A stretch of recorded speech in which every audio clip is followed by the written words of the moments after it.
Se você já usou o Google Tradutor e recebeu um resultado totalmente diferente daquele que você estava querendo, ou se de vez em quando você ainda fica em dúvida se você pode ou não confiar nas traduções que você recebe, esse vídeo é para você.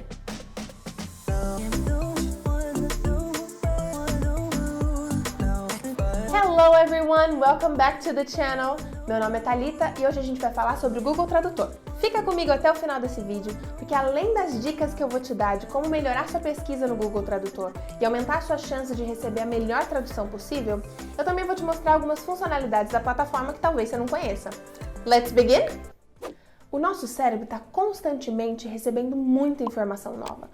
Algumas informações podem ser úteis pra gente e outras nem tanto. Para a gente conseguir diferenciar uma da outra, a gente é capaz de analisar esses dados, encontrar alguns padrões, tendências, usar essas análises que a gente fez para conseguir tirar a conclusão e depois tomar uma decisão.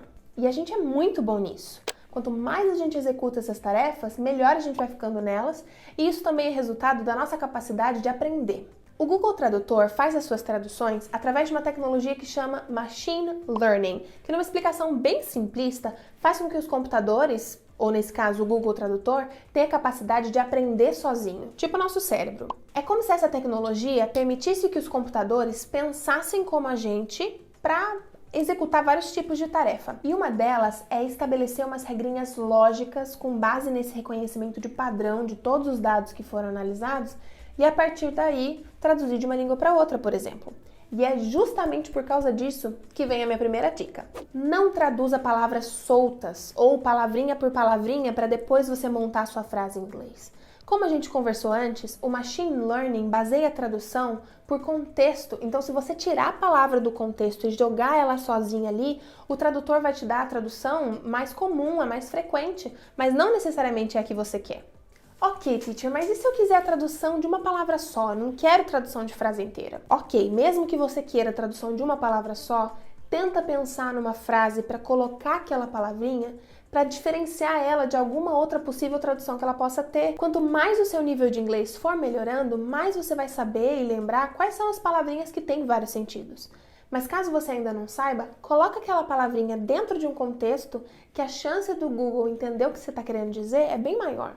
Ah, agora eu entendi! Agora eu saquei! Ainda no exemplo de procurar as palavras avulsas, a minha próxima dica é para você sempre abrir a página inteira do Google Tradutor e não só usar essa versão pequenininha que o Google te dá quando você pesquisa tradutor no Google.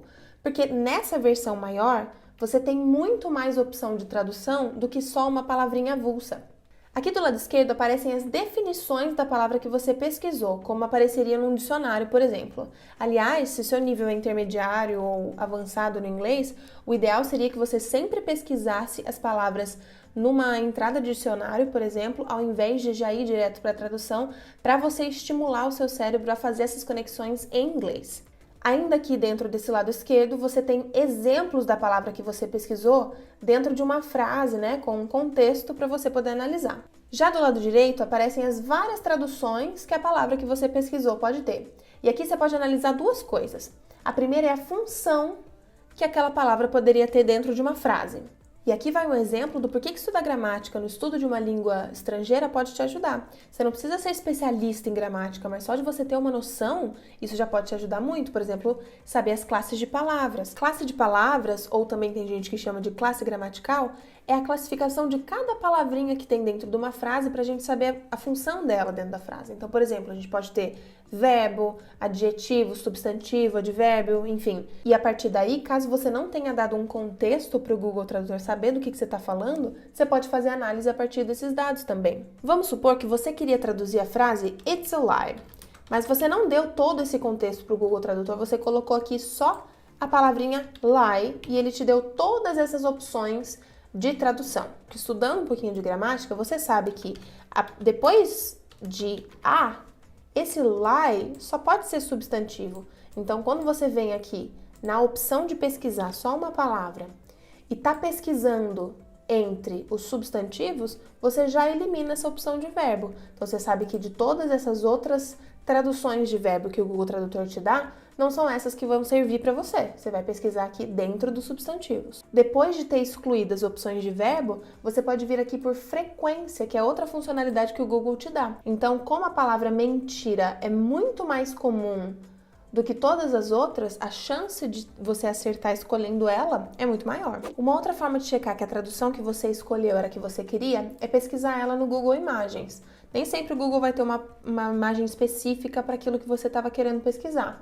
Mas, por exemplo, nesse nosso caso, a gente tem aqui o Pinóquio, que lembra mentira, ou às vezes a gente vê a palavra truth, sempre associada a lies, então eu venho aqui no Google Tradutor de volta e coloco truth or lie, e ele me mostra verdade ou mentira. Ah, realmente, o lie é uma mentira que ele tinha traduzido para mim antes. Mas pode ser que mesmo você tentando de várias formas, você ainda não conseguiu a tradução que você queria, e daí a gente volta a falar de contexto. Quanto mais contexto você der para a tradução, melhor.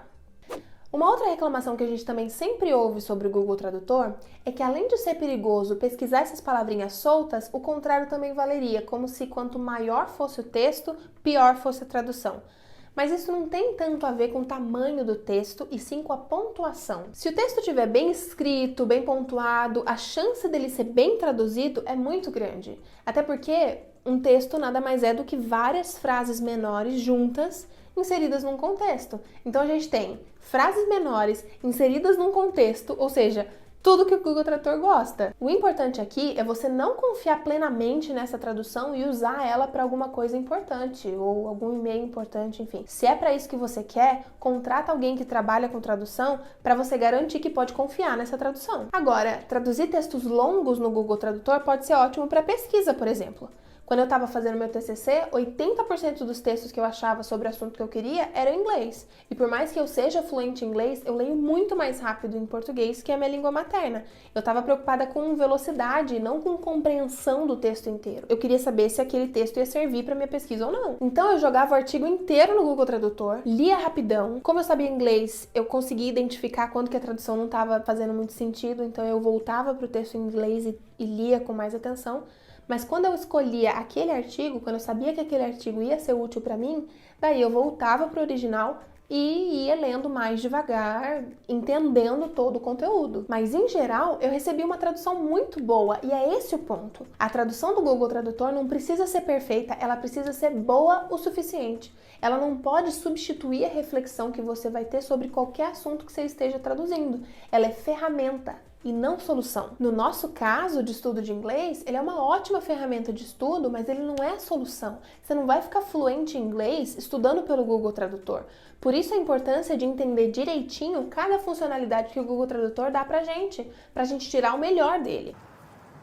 Toma cuidado com expressões idiomáticas, ditados populares e gírias. Na maioria das vezes, o significado dessas expressões vão muito além do sentido literal, então pode ser que o Google não traduza direito. Por exemplo, se eu quiser traduzir a expressão segurando vela, o Google traduz para mim holding candle, que é você literalmente segurar uma vela na mão. Mas não é isso que a gente quer dizer com segurando vela. Segurando vela é quando você está desconfortável no meio de um casal, por exemplo. E aqui, mesmo que você der o contexto, não vai funcionar. Até do inglês para o português também não funciona. Em inglês, segurar vela é be a third wheel, e ele traduz aqui como ser a terceira roda, que não faz sentido nenhum. Então, nesses casos, você vai ter que pesquisar de uma outra forma. Pesquisa no YouTube ou no Google mesmo, mas não no Google Tradutor. E outra coisa, se os seus avós não entendem, o Google Tradutor também não vai. Lógico que eu não tô levando em consideração se seus avós são moderninhos ou não, mas expressões novas, gírias, a chance do Google entender é muito pequena. Então, nesse caso, você também vai ter que procurar de outro jeito ou você troca o que você queria dizer. Ok, então a gente já viu as dicas de pesquisa para quando você for digitar. Agora eu vou te mostrar outras formas de trazer um conteúdo para ser traduzido e como você pode usar essas ferramentas para incrementar o seu estudo de inglês. Lembrando que para fazer isso, você precisa abrir a página completa do Google Tradutor ou usar o aplicativo, que também dá certo. Você pode traduzir documentos inteiros, como a gente já viu, fazendo o upload do documento por aqui. Só lembra de escolher a língua que o documento tá e a língua que você quer que o Google traduza. A gente viu que esse jeito não é 100% confiável, mas já é uma mão na roda. Outra forma que pode ser usada como consulta ou pesquisa é você traduzir páginas inteiras da internet. Então você seleciona texto, presta atenção de novo para as línguas que vão ser traduzidas, copia e cola o endereço da página que você quer traduzir e ele vai te gerar um novo link para a página que você quer. Você clica, aguarda um pouquinho, que a página vai aparecer traduzida para você. Você também pode traduzir imagens pelo Google Tradutor, só que dessa vez você vai ter que usar ou pelo aplicativo no celular ou no tablet para você poder mandar a imagem para o Google Tradutor. Você pode abrir sua câmera e usar a tradução em tempo real, mas vale dizer que isso vale bem legal para placa, sinal, quando você estiver viajando, por exemplo. Para qualquer outra opção, é melhor você tirar foto do conteúdo que você quer traduzir primeiro, pelo aplicativo da sua câmera, por exemplo, e depois você envia para o tradutor, porque daí ele transforma o conteúdo da sua imagem em texto, e daí sim ele traduz. Isso te dá uma tradução muito melhor do que só a imagem. Um jeito legal de usar o Google Tradutor também é para você salvar suas traduções preferidas ou quando você estiver traduzindo palavras do mesmo assunto, por exemplo. Para fazer isso, você vai precisar estar logado no seu e-mail do Google, você pode fazer isso por aqui ou por aqui também, e depois disso aperta a estrelinha em todas as traduções que você for fazer. Depois vem aqui em Salvas, você vai usar essa lista de favoritos para exportar para o Google Sheets, por exemplo. E nesse caso de estudar várias palavras e traduções de um mesmo assunto, é ótimo, porque depois no final do seu estudo você vai ter uma lista de tudo ali que você estudou no Google Sheets mesmo, e daí você pode exportar para um outro lugar que você prefira. Esse estudo no Google Tradutor é ótimo para quando você estiver se preparando para uma aula de conversação, por exemplo. Se você não souber nadinha de inglês, eu não recomendo que você já comece com uma aula de conversação, porque não é muito meu estilo. Mas quando você já for tendo um pouquinho mais de conhecimento, você não precisa esperar até o avançado para você marcar uma aula de conversação. Aliás, nem devia. Marca uma aula nesses aplicativos de conversação que você pode achar, tipo iTalk, Cambly, se prepara para essa aula. Nesses aplicativos, você pode combinar com o professor antes da aula sobre que assunto que você quer conversar e qual que é seu nível de inglês. Então, dentro do assunto que você escolheu, se imagina tendo uma conversa com alguém ou com o professor durante a aula e que tipo de pergunta que você pode fazer, que tipo de pergunta que você acha que o professor poderia fazer para você, se imagina respondendo tudo isso ou algum outro tipo de assunto que pode surgir depois desse e vê se você sabe responder ou perguntar tudo isso que você imaginou em inglês. Caso você não saiba falar tudo isso que você imaginou em inglês, pesquisa no Google Tradutor, salva nos favoritos, exporta para o Google Sheets, como a gente viu aqui, porque daí durante a aula você vai ter uma lista de todas as possibilidades de resposta para que você não fique sem assunto e também para não correr o risco de você travar, sei lá, dar branco, e se a tradução estiver errada, o professor tá ali e essa vai ser a tarefa dele, né, de corrigir. Ou seja, não vá para uma aula de conversação sem fazer uma pesquisinha antes. Não deixa 100% da tarefa de puxar assunto para o professor, independente do seu nível de inglês. Pensa na aula de conversação como uma conversa mesmo. E numa conversa de vida real, tipo fora da aula de conversação, se você não contribui para o assunto, a outra pessoa para de falar com você. Isso numa aula de conversação não vai acontecer porque o professor está sendo pago para isso. Mas se você estiver preparado para essa aula, ela pode ser muito mais proveitosa tanto para você quanto para o professor também, ok? Help me! Help me! Nessa pesquisa, você também pode pesquisar a pronúncia de algumas palavras e checar como que está a sua pronúncia também. Então, primeiro, pesquisa a palavra e ouve o Google pronunciar. Depois disso, você pronuncia e vê se ele compreende o que você está querendo dizer. Quando a gente está falando dessas ferramentas de pronúncia, pode ser que mesmo você pronunciando corretamente, o Google não te entenda, mas na maioria das vezes dá certo. Por isso que eu te falei para você ouvir a pronúncia do Google primeiro, para ter certeza que você sabe o jeito certo de falar. Worcestershire sauce. Worcestershire sauce. Worcestershire sauce. Worcestershire sauce. Worcestershire sauce. By the way, é molho inglês. Quem é que quer um molho inglês? Pra que você usa o molho inglês? Worcestershire sauce. Sério, nem cozinhar eu sei. Worcestershire sauce. Worcestershire sauce. Agora vai. Worcestershire sauce. Ah, moleque! Stop it. Get some help. Em 2019, o Google lançou uma ferramenta de pronúncia nova fora do Google Tradutor.